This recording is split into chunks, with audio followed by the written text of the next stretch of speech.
Advancement হয়েছিল আপন করে নিজেরা আনন্দিত হব। কইতে পারো না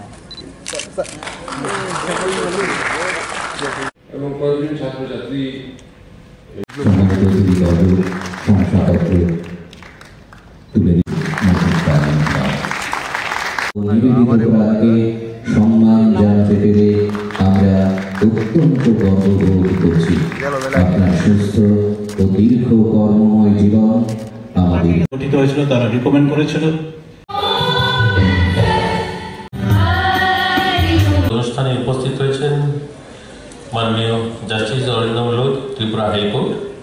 উপস্থিত হয়েছেন পি কে চক্রবর্তী, সেক্রেটারি আইসি ডিপার্টমেন্ট। উপস্থিত যার বক্তব্য আমরা শুনলাম খুব সুন্দরভাবে, যিনি বলেছেন শেখর দত্ত আজকের প্রধান বক্তা ছিলেন। উপস্থিত হয়েছেন Jayanta Karmakar, Jayanta Kumar Bhattacharya, president Agartala press club.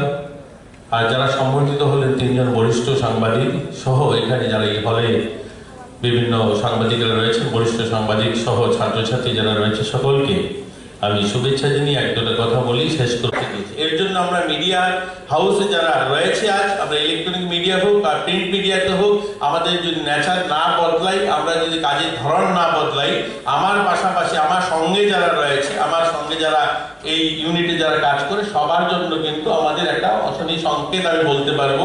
এর জন্য সবাই মিলে আমাদের এই যে পরিবর্তন, তার জন্য কাজ করতে হবে। যাই হোক, আপনারা আমাকে আমন্ত্রণ জানিয়েছেন, আপনাদের সামনে